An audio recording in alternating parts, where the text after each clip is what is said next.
अन्ना।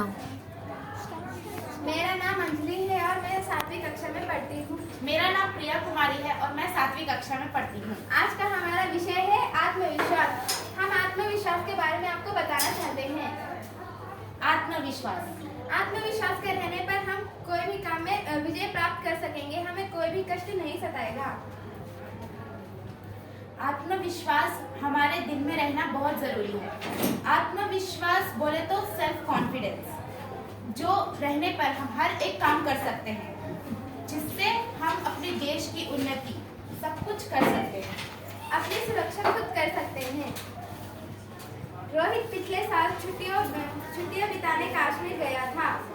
इस कहानी में हमें एक रोहित नाम का लड़का दिखाया गया है, जो अपनी छुट्टियां मनाने कश्मीर गया था। लौटते समय एक दुर्घटना में वह सुनने की शक्ति खो बैठा। तो वो जब वापस लौट रहा था, तब एक दुर्घटना के वर्ष उसने अपने सुनने की शक्ति खो बैठी। वह खुद को लाचार महसूस करने लगा। वह उदास रहने लगा। वो अब समझने लगा, मैं अब किसी काम का नहीं हूँ, मेरे तो सुनने की शक्ति ही चली गई है, तो मैं अब क्या करूँगा। वह उदास रहने लगा। एक दिन रोहित के पिता ने उसे कुछ किताबें देते हुए समझाया, तुम सुन नहीं पाते हो तो क्या हुआ, देख तो सकते हो। जीवन में कुछ बनना है तो खूब पढ़ो। एक दिन उसके पिताजी ने उसे कुछ किताबें देते हुए हौसला दिया कि तुम सुन नहीं सकते, पर तो क्या हुआ, तुम देख तो सकते हो, कुछ कर तो सकते हो, तो तुम अपने सुनने की शक्ति को अपनी कमजोरी मत समझो। जीवन में कुछ बनना है तो खूब पढ़ो। अगर तुम्हें जीवन में कुछ करना है तो सुनने की शक्ति तुम्हारे किसी काम की नहीं है, तुम्हें खुद के ऊपर आत्मविश्वास रहना जरूरी है। एक दिन वह बगीचे में बैठा था। एक चिड़िया आकर पेड़ पर बैठ गई। वह एक रंग बिरंगी चिड़िया थी। एक बार जब वो बगीचे में बैठा था, तब एक चिड़िया आई। वो चिड़िया पेड़ पे बैठी थी। वो एक रंग बिरंगी चिड़िया थी। रोहित ने उसे देखा, तब उसके मन में आया कि उस सुंदर चिड़िया का चित्र बनाए। रोहित ने सोचा कि इतनी अच्छी चिड़िया है, क्यों ना हम इसका चित्र बनाएं। रोहित ने तुरंत ही कॉपी पेंसिल निकाली और चिड़िया का चित्र बना डाला। रोहित ने कुछ नहीं सोचा, उसके बाद उसने अपनी कॉपी पेंसिल ये सब लाई और उस सुंदर चिड़िया का चित्र बनाने लगा। उसे वह चित्र बहुत अच्छा लगा। तो उसने चित्र बनाने के बाद जब उसने उस चित्र को देखा, तो उसे वो चित्र बहुत अच्छा लगा। एक दिन वह तस्तरी में रंग मिला रहा था। उसने पिता को दरवाजे पर खड़ा देखा।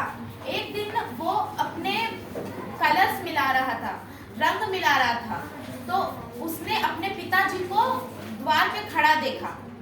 रोहित की रुचि देखकर उसके पिताजी रंग, ब्रश और सफेद कागज के बंडल ले आए। रोहित के पिताजी ने रोहित को वो पेंटिंग बनाते हुए देखी, तो रोहित के पिताजी ने उसके आत्मविश्वास को समझा और तुरंत उसे कॉपी पेंसिल व्हाइट पेपर्स के बंडल ये सब लाके दिए। वह देखकर रोहित बहुत खुश हो गया।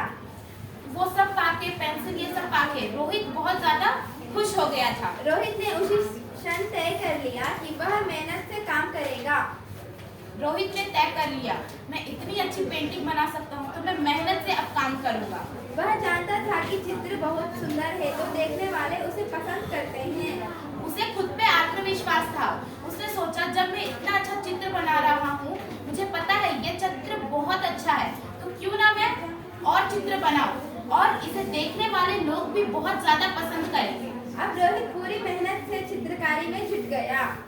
तो रोहित ने उसी क्षण से अपनी चित्रकारी में रुचि बढ़ाई और चित्रकारी करने लगा। वह अपने आर्ट स्कूल में कला और अभ्यास तो करता ही था, घर पर अपने कमरे में भी चित्रों और रंगों से खेलता रहता था। रोहित अपनी आर्ट स्कूल, मतलब जहाँ पे लोग रंग ड्राइंग बनाना सीखते हैं, उसे आर्ट स्कूल कहते हैं। तो वहाँ पे रोहित सीखता था ड्राइंग बनाना, पर घर पे भी वो उसका बहुत प्रैक्टिस करता था। उसने सैकड़ों चित्र बना डाले। उसने बहुत चित्र बनाए, सैकड़ों चित्र उसने बनाए। लोग उसके चित्रों को देखते तो उसकी बड़ी प्रशंसा करते। लोग जब उसके चित्र को देखते थे, इतना अच्छा चित्र है, तो लोग उसकी प्रशंसा करते थे। उसके चित्रों की प्रदर्शना भी लगने लगी। इसमें देश भर से और विदेश से भी लोग उसके चित्रों को देखने आते थे। वे अच्छी कीमत देखकर इन चित्रों को खरीदने भी लगे। अब रोहित के जो चित्र वो बनाता था वो अब एक प्रदर्शना में लगने लगे। मतलब जहाँ पे दूर दूर से लोग आके उन चित्रों को खरीदते हैं और जो चित्र बनाते हैं उन्हें रकम देकर खरीदते हैं। तो अब रोहित के चित्र जो थे प्रदर्शना में लगने लगे। उस चित्र को खरीदने के लिए दूर दूर से विदेशों से लोग, अलग अलग दुनिया से लोग आने लगे और बहुत ज्यादा भारी मात्रा में रकम देकर, दाम देकर उसे खरीदने लगे। सच है, प्रेरणा और आत्मविश्वास से सफलता मिलती है। इस कहानी से हमें ये पता चलता है कि रोहित के अंदर आत्मविश्वास था, जिसके कारण उसने इतना अपने सुनने की शक्ति को अपनी कमजोरी ना समझते हुए एक हौसला पूर्ण काम शुरू किया। तो ये सही है कि आत्मविश्वास रहना जरूरी है। धन्यवाद।